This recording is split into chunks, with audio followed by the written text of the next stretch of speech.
नमस्कार आप सभी को। अभी हमारे साथ मौजूद हैं जनसुराज के जिला संगठन मुख्य प्रवक्ता संजीत सिंह जी। और बिहार का जो हालिया राजनीतिक घटनाक्रम है वो चाहे जनसुराज का इतना शानदार एक्टिविटी हो या फिर तेज प्रताप यादव को लेकर के जो चर्चाएं चल रही हैं पूरे सोशल मीडिया पर बिहार की राजनीति में, उन सब विषयों पर बात करेंगे हम संजीत सिंह जी से। सबसे पहले स्वागत है सर आपका। नमस्कार, धन्यवाद। ये जो पूरा तेज प्रताप यादव का जो मामला चल रहा है बिहार की राजनीति में, ये मामला इतना गर्म है तो ये पारिवारिक चीज लोग कह देंगे कि ये व्यक्तिगत बात है, लेकिन इससे पूरा बिहार की राजनीति अभी के समय में प्रभावित दिखाई दे रही है। और पूरा सोशल मीडिया से लेकर के मेन स्ट्रीम मीडिया जो है सब जगह सिर्फ तेज प्रताप यादव का ये जो घटनाक्रम हुआ है यही सब कुछ दिखाई दे रहा है। और लालू प्रसाद यादव का ये स्टैंड कि उनको पार्टी से 6 साल के लिए निकाल दिया जा रहा है, परिवार से उनको अलग किया जा रहा है, तो उस पर भी दो धारा बट गया है सोशल मीडिया पर। कुछ लोग कह रहे हैं कि लालू जी ठीक कर रहे हैं, कुछ लोग कह रहे हैं कि लालू जी गलत कर रहे हैं। तो जनसुराज का इन सब मामलों पर क्या स्टैंड है? जनसुराज का स्टैंड है कि हम लोगों के नेता आदरणीय बड़े भाई प्रशांत किशोर इस पर बोल चुके हैं और लालू जी का एक ये पारिवारिक मैटर है, हम तो इस पर ज़्यादा नहीं बोलेंगे। ये शीर्ष नेतृत्व इस पर एक्शन लेगा, जो बात बताना होगा। लेकिन कहीं ना कहीं तेज प्रताप जी ये बहुत बड़ा गलत काम किए हैं, निंदनीय है। तेज प्रताप यादव के बारे में कई बार ये कहा जाता है कि तेज प्रताप यादव नॉन सीरियस है, मतलब वो राजनीति को लेकर के सीरियस नहीं है, बिंदास रहने वाले हैं, अल्लाह टाइप के आदमी हैं, तो उनको जबरदस्ती राजनीति में लाया गया है। और जिस तरीके से राजनीति में रहते हुए कई उनका फोटो, कई उनका वीडियो जो सोशल मीडिया पर कई बार वायरल होते रहता है, उसको लेकर के उन पर तमाम तरह के आरोप लगाए जाते हैं। और लालू यादव को भी इसके लिए दोष दिया जाता है कि जबरदस्ती उन्होंने पुत्र मुंह में उनको राजनीति में लाया लालू जी ने, और उनको विधायक बनाया, मंत्री बनाया। तो क्या लगता है कि बिहार की राजनीति में अब यही सब होगा कि जो पावर में है, जो पार्टी चला रहा है, उनका बेटा बेटी अगर लायक हो नालायक हो, सबको जबरदस्ती राजनीति में लाया जाएगा? क्या बिहार की जनता यही सब देखेगी? नहीं, पावर में तो वो नहीं है, वो लोग नहीं है पावर में, तो अभी नीतीश सरकार है। लेकिन रह गई बात कि जबरदस्ती राजनीति में लाया गया, ये जो बात अब कहीं न कहीं बोल रहे हैं ये गलत बात है।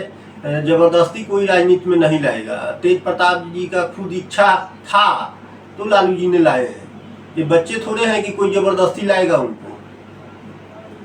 प्रशांत किशोर की जो यात्रा चल रही है, बिहार बदलाव यात्रा, इससे क्या देखते हैं आप? बिहार की जो राजनीति है, जो एनडीए का और महागठबंधन का दबदबा जो है पिछले 30-35 सालों से, इस यात्रा से क्या कुछ बदलेगा? चुनाव में क्या फायदा होगा इससे? ये चुनाव में 100% बदलाव होगा। एक्चुअली बिहार में तो गठबंधन नाम की चीज ही नहीं है। कई बार इंटरव्यू वगैरह में हम बोले हुए हैं कि बिहार में गठबंधन है कहाँ। 17 महीना तुम चला लो, 18 महीना तुम चला लो, परिस्थिति के साथ तो बिहार में गठबंधन होती है। और श्रीमान आदरणीय बड़े भाई प्रशांत किशोर जी जो यात्रा कर रहे हैं, शायद 35-40 वर्षों में ये हम नहीं देखे हुए हैं। ये अब गांधी जी का तो हम नहीं कहेंगे, लेकिन सेकेंड गांधी इनको मान रहे हैं हम। और प्रशांत जी लमसम 35-40 वर्षों में जो प्रशांत जी का विजन है, अभी तक बिहार में बीजेपी, कांग्रेस, आरजेडी या जदयू जितना पार्टी है, सब जाति और धर्म पर राजनीति पर टिकी हुई है। बीजेपी को देख लीजिए या कांग्रेस को देख लीजिए या आरजेडी के देख लीजिए, ओनली प्रशांत जी ही बोलते हैं कि बच्चों के चेहरा पर वोट दीजिए, रोजगार पर वोट दीजिए। मतलब प्रशांत जी का जो विजन है स्पष्ट है। ये जो यात्रा हो रही है, इससे जो सीटों का क्या फायदा होगा? जनसुराज चुनावी मैदान में जब आएगा तो इस यात्रा से सीटों पर क्या प्रभाव पड़ेगा? मतलब पहले जो दावा किया जा रहा था कि इतनी सीटें जीतेंगे, उतनी सीटें जीतेंगे, इस यात्रा के बाद क्या कुछ प्रभाव पड़ेगा उस पर? कितनी सीटें जनसुराज जीत सकती है इस यात्रा के प्रभाव के कारण? देखिए, यात्रा पर 100% प्रभाव पड़ेगा।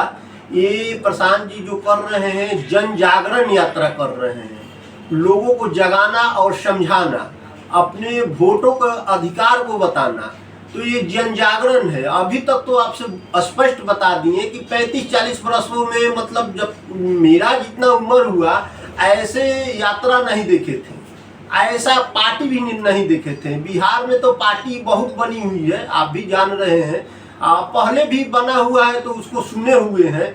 जो पार्टी बनाता है वो उसका राष्ट्रीय अध्यक्ष होता है, उसका भाई भतीजा प्रदेश अध्यक्ष होते हैं और राष्ट्रीय अध्यक्ष होते हैं। लेकिन मात्र जो बिहार में जनसुराज जो पार्टी बना है, पार्टी का अध्यक्ष प्रशांत जी नहीं है, उदय सिंह उर्फ पप्पू सिंह है राष्ट्रीय अध्यक्ष। अब प्रदेश अध्यक्ष मनोज भारती हैं। तो कहीं न कहीं बिहार में 2025 में ये अच्छा प्रभाव लाएगा जन सुराज। आपने अभी कहा कि राष्ट्रीय अध्यक्ष पप्पू सिंह को बनाया गया, उदय सिंह जी को।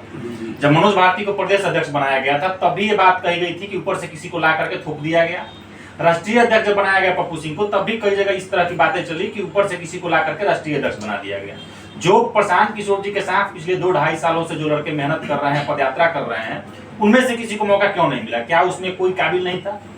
देखिए, काबिल तो ये जो बात आप कह रहे हैं कहीं न कहीं सही है, लेकिन पप्पू सिंह उर्फ उदय सिंह तो ये बहुत दिनों से एक जन सुराजी है। ये पर्दे के पीछे से काम कर रहे थे और जब से पदयात्रा चालू हुई है अब उदय सिंह भी जुड़े हुए हैं। वो हम लोगों का अभिभावक है, तो पार्टी के पर्दे के पीछे से वो काम कर रहे हैं।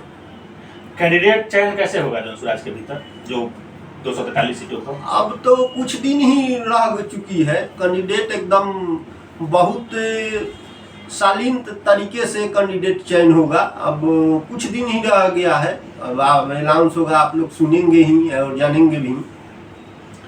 बगल में बैठे हैं विकास जी, जन सुराज के नेता हैं। इस वीडियो को देखने के लिए बहुत बहुत धन्यवाद। चैनल को सब्सक्राइब नहीं किए हैं तो सब्सक्राइब करके जुड़ जाइए। बहुत बहुत धन्यवाद।